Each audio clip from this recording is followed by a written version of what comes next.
Hello, I'm Severn Suzuki, speaking for ECHO, the Environmental Children's Organization. We're a group of 12 and 13-year-olds trying to make a difference.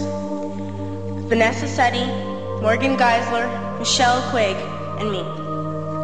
We've raised all the money to come here ourselves, to come 5,000 miles to tell you adults you must change your ways. Coming up here today, I have no hidden agenda. I am fighting for my future. Losing my future is not like losing an election or a few points on the stock market.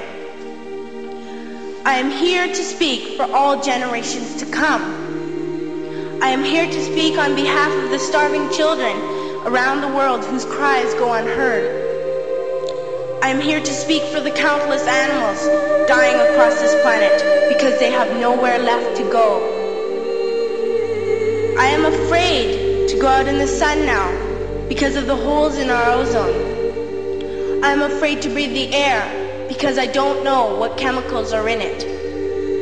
I used to go fishing in Vancouver, my home, with my dad, until just a few years ago we found the fish full of cancers. And now we hear of animals and plants going extinct, every day vanishing forever. In my life, I have dreamt of seeing the great herds of wild animals, jungles and rainforests full of birds and butterflies. But now I wonder if they will even exist for my children to see. Did you have to worry of these things when you were my age? All this is happening before our eyes, and yet we act as if we have all the time we want and all the solutions. I'm only a child, and I don't have all the solutions. But I want you to realize, neither do you. You don't know how to fix the holes in our ozone layer. You don't know how to bring the salmon back up a dead stream. You don't know how to bring back an animal now extinct. And you can't bring back the forest that once grew where there is now a desert. If you don't know how to fix it, please stop breaking it. Here, you may be delegates of your government, business people, organizers, reporters, or politicians, but really, your mothers and fathers, sisters and brothers, aunts and uncles, and all of you are someone's child. I'm only a child, yet I know we are all part of a family, 5 billion strong, in fact 30 million species strong. And borders and governments will never change that.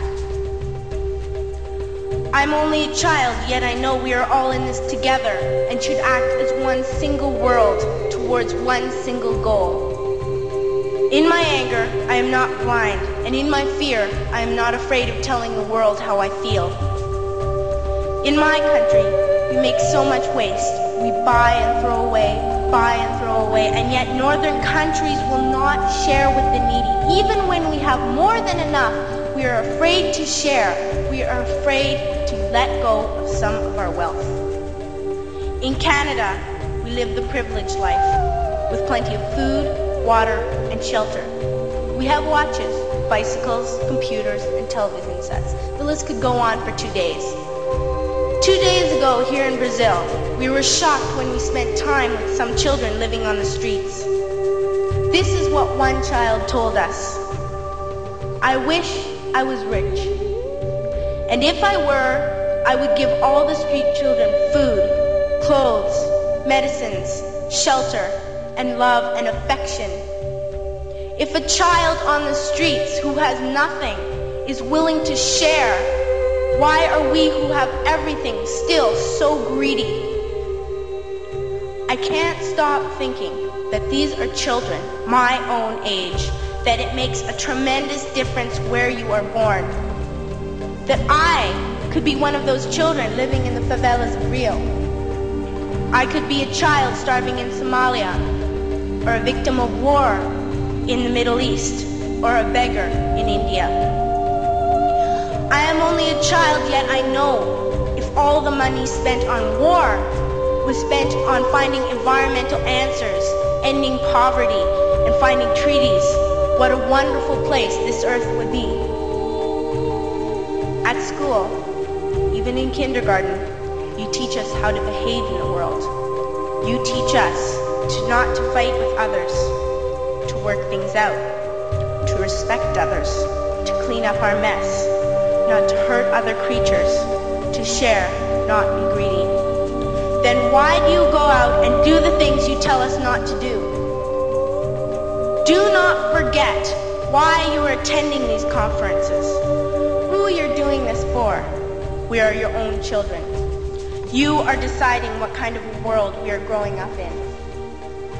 Parents should be able to comfort their children by saying, everything's going to be all right. It's not the end of the world, and we're doing the best we can. But I don't think you can say that to us anymore.